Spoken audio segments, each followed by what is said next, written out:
Μα είναι υπέροχα, είναι τρέλα. Είχα δουλέψει κι εγώ σε μια καφετέρια όταν ήμουν φοιτήτρια στη Θεσσαλονίκη. Κι εγώ ήμουν φοιτητής στην Κοζάνη, μηχανολόγος μηχανικός. Είχα μπει με κατατακτήρες από το μαθηματικό που είχα μπει με κατατακτήρες από τη ζωική παραγωγή και είχα πάει σε όλες τις καφετέρειες και έπαιζα τάβλη. Μπράβο. Πώς φαίνεται εδώ, Βυργινία μου? Μα είναι υπέροχα, είναι τρέλα. Τόσους ωραίους άντρες μαζεμένους που δεν τους έβρισκα.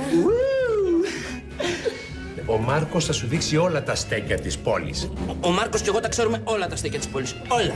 Κατάλαβες, φίλε μου. Σε θέλει μια γυναίκα τόσα χρόνια για το κορμί σου και τώρα σε πετάει σαν στημένη λεμονόκοπα. Σε τόσο μαλάκα, ναι. Γεια σας, τι κάνετε, πώς είστε? Καλύτερα δεν έχω περάσει στη ζωή μου. Μάκης Κοτσάπας. Βιργίνια από Θεσσαλονίκη. Ήρθα για 2-3 μέρες και λέω να μείνω πολύ περισσότερο. Να μείνετε. Και μιας που θα μείνετε να μαζευτούμε έτσι όλοι μαζί να πάμε δυο μας κάνα Athens by night. Ο Μάκης τρομερό χιούμορ, δεν παίζεται. Ο Μάκης είναι παντρεμένος με τη Βίκη. Εγώ πάλι πώς έχει κάτσει έτσι και είμαι ελεύθερος. Η Βίκη και ο Μάκης είναι εξαιρετικό ζευγάρι. Έτσι ήμουν κι εγώ με τον άντρα μου. Εξαιρετικό ζευγάρι, λέγαν όλοι. Κρίμα. Αλλά δεν βαριέσαι.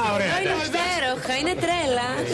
Μιας και είναι υπέροχα. Τι λέτε έτσι να μαζευτούμε όλοι μαζί να πάμε δυο μας κάνα σούνιο για καμιά μπυρίτσα, κάνα φαρικό, έτσι. Μα είστε τόσο καλοί, τόσο καλοί. Μισό λεπτάκι, στέλνω ένα μηνυματάκι και φύγαμε για σούνιο. Φύγαμε. Δεν κατάλαβα, θα έρθετε κι εσείς. Μα είναι τρέλα, είναι τρέλα. Δεν μπορώ. Δεν μπορώ.